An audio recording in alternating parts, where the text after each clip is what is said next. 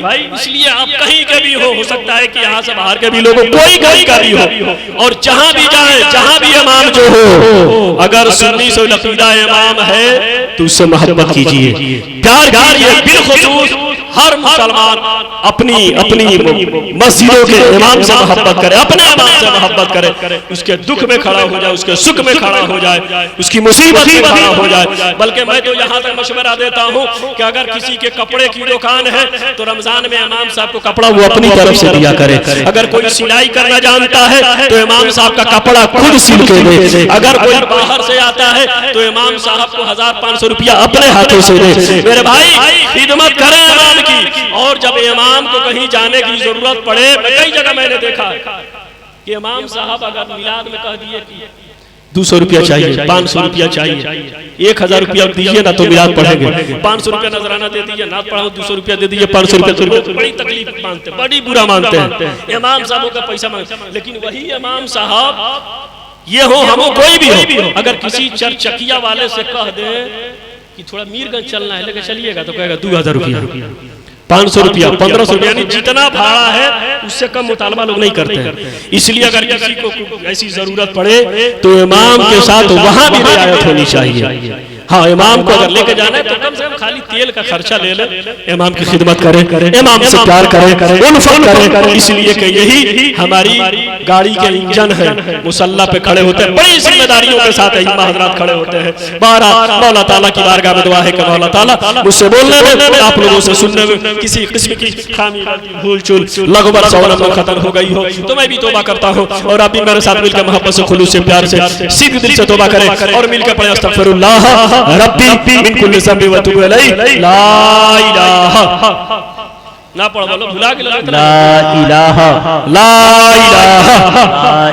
اللہ محمد رسول اللہ صلی اللہ تعالی علیہ وسلم۔ یہ قصہ لطیف ابھی نہ تمام ہے، جو کچھ بیان ہوا وہ آغاز باب تھا۔ خوب کی شہر چمن پھول چنی شاد رہے، پاک با جاتا ہوں میں گلشن تیرا آباد رہے۔ سخت راہوں میں بھی آسان سفر لگتا ہے، سخت راہوں میں بھی آسان سفر لگتا ہے، کیوں؟ یہ میرے ان کے سب کے ماں باپ کی دعاؤں کا اثر لگتا ہے۔ السلام علیکم۔